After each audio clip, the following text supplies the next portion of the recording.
అంతేకాదు మన అధినేత చంద్రబాబు నాయుడు గారు కానీ నేను జిల్లాకు వచ్చినప్పుడు ప్రభుత్వ కార్యక్రమానికి వెళ్లే ముందల ఆనాడు మేము ఇచ్చిన హామీ మేరకు ముందల ఉత్తమ కార్యకర్తలు కలిసిన తర్వాతనే ప్రభుత్వ కార్యక్రమాలకి మేము వెళ్తాం జరుగుతుంది.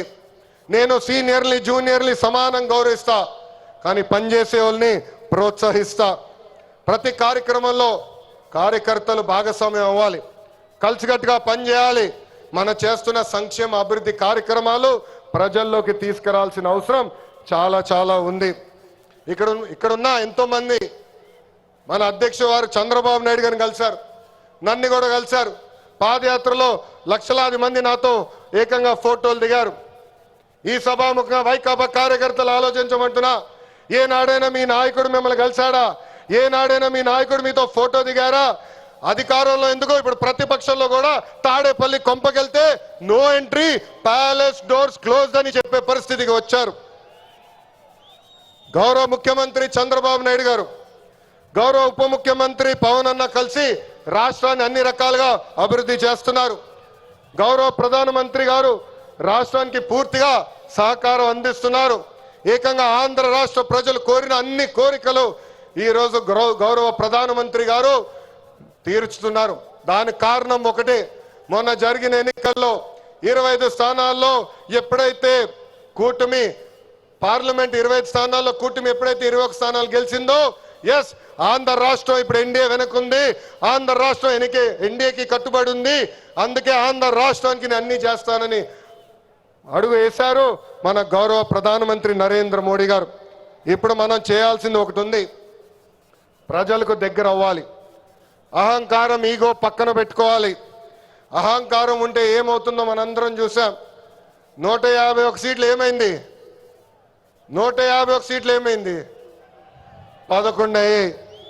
అందుకే నేలపై ఉండాలి, ప్రజలకు సేవ చేయాలి. అధికారంలో ఉన్న ప్రతిపక్షంలో ఉన్నట్టు మనం అందరం వ్యవహరించాలి. చిన్న కుటుంబంలోనే సమస్యలు ఉంటాయి. 3 పార్టీలు కలిసినప్పుడు చిన్న సమస్యలు రావటం సహజమే. ఈగోలు పక్కన పెట్టండి, అందరం కలిసి పనిచేద్దాం. విడాకులు, మిస్ఫైర్లు, క్రాస్ ఫైర్లు ఎట్టి పరిస్థితుల్లో జరిగేదానికి లేదని ఈ సభాముఖ కార్యకర్తలందరికీ నేను తెలుపుతున్నా. ఈ మహానాడు వేదికగా ఒక ముఖ్యమైన విషయం ఆంధ్ర రాష్ట్ర ప్రజలకి నేను చెప్పదలుచుకున్నా. ప్రభుత్వ కొనసాగింపు చాలా చాలా అవసరం. ఒక రాష్ట్రం అభివృద్ధి చెందాలంటే ప్రభుత్వం కొనసాగించాల్సిన అవసరం చాలా ముఖ్యం.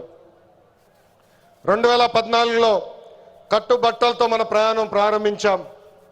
2014 నుంచి 19 వరకు సంక్షేమ అభివృద్ధి జోడి ఎద్దుల బండిలాగా మనం నడిపించాం. 2019లో విధ్వంస పాలన వచ్చింది, విధ్వంస ప్రభుత్వం వచ్చింది, ఒక సైకో ముఖ్యమంత్రి అయ్యాడు. దానివల్ల ఆంధ్ర రాష్ట్రం 30 సంవత్సరాలు వెనక్కిపోయింది. ఆంధ్ర రాష్ట్రం చాలా ఇబ్బంది పడింది. ఒక్కసారి ఆంధ్ర రాష్ట్ర ప్రజలు ఆలోచించాలా. గుజరాత్లో బీజేపీ వరుసగా 7 సార్లు గెలిచింది. ప్రభుత్వ కొనసాగింపు వల్ల ఈరోజు గుజరాత్లో అన్ని రంగాల్లో వాళ్ళు అగ్రస్థానంలో ఉన్నారు. అంతెందుకు, మొన్నటి వరకు మన వెనకాల ఉన్న ఒరిస్సా రాష్ట్రంలో కూడా బిజు జనతాదళ్ వరుసగా 5 సార్లు గెలిచింది. ప్రభుత్వ కొనసాగింపు వలన వాళ్ళు కూడా కొన్ని రంగాల్లో ఆంధ్ర రాష్ట్రాన్ని దాటి ముందరికెళ్లే పరిస్థితి. ఉమ్మడి రాష్ట్రంలో తెలుగుదేశం పార్టీ ఒకసారి వరుసగా గెలిచింది. మనందరం చూసాం ఆనాడు ఆంధ్ర రాష్ట్రం ఎలా అభివృద్ధి చెందిందో. అందుకే ప్రభుత్వ కొనసాగింపు చాలా చాలా ముఖ్యం. దీని గురించి రాష్ట్ర ప్రజలందరికీ తెలియజేయాల్సిన బాధ్యత ప్రతి పసుపు సైనికుడి పైన ఉందని ఈ సభాముఖంగా కోరుకుంటున్నా. ప్రభుత్వ కొనసాగింపు ఉంటేనే పెట్టుబడులు వస్తాయి, పెట్టుబడులు వస్తేనే నిరుద్యోగ యువకులకి పెద్ద ఎత్తున ఉద్యోగాలు కల్పించే అవకాశం మనందరికీ దక్కుతుంది. నేను ఈరోజు దేవుని గడప సాక్షిగా రాయలసీమ ప్రజల్ని కొన్ని ప్రశ్నలు అడగాలనుకుంటున్నా. రెడీనా? తల్లిని చెల్లిని మెడబట్టుకుని బయటికి గెంటేసింది ఎవరు? సొంత బాబాయిని లేపేసింది ఎవరు? జే బ్రాండ్లు అమ్మి పేదల రక్తం దాగింది ఎవరు? బల్ల కింద ఉన్న ఎర్ర బటన్ నొక్కి ప్రజల్ని బాధింది ఎవరు? అందరూ ఎర్ర బుక్కు అని ఏడుస్తున్నారు. ఎందుకయ్యా అంత ఏడుపు? నేను ఆనాడు చెప్పింది ఏంటి? ఎవరైతే చట్టాన్ని ఉల్లంఘించి ప్రజల్ని కార్యకర్తలు ఇబ్బంది పెట్టారో చట్టపరంగా వాళ్ళపైన యాక్షన్ తీసుకుంటానని నేను చెప్పా. ఈరోజు ఎర్ర బుక్కు కాదు కదా, ఎర్ర రంగు చూస్తేనే వణికిపోయే పరిస్థితి వస్తుంది. ఎర్ర బుక్ అంటే ఒకడికి గుండుపోటు వచ్చింది. ఎర్ర బుక్ అంటేనే ఒకడు బాత్రూంలో కాలు జారి చెయ్యి ఎర్రగొట్టుకున్నాడు. ఇంకొకడు ఏమయ్యాడో మీ అందరికి తెలుసు. అర్థమైందా రాజా? అర్థమైందా రాజా?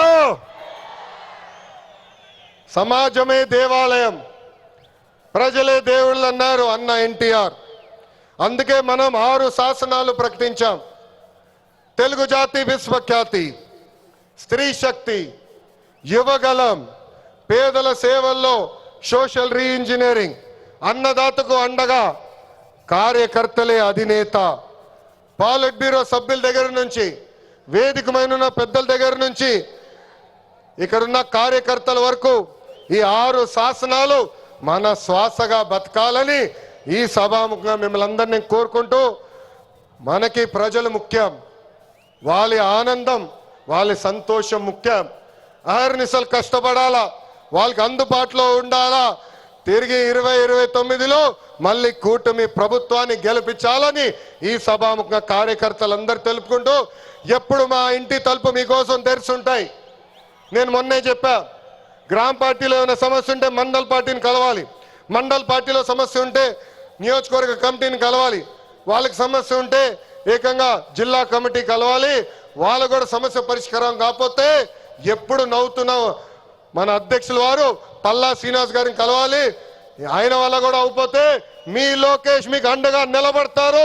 మీ సమస్య పరిష్కరించే బాధ్యత నేను తీసుకుంటానని పసుపు సైన్యానికి ఈ సభాముఖంగా నేను హామీ ఇస్తూ, ఈరోజు గౌరవ ముఖ్యమంత్రి గారు చంద్రబాబు నాయుడు గారు వేదిక పైన వచ్చినప్పుడు ఒక పాట పెట్టారు.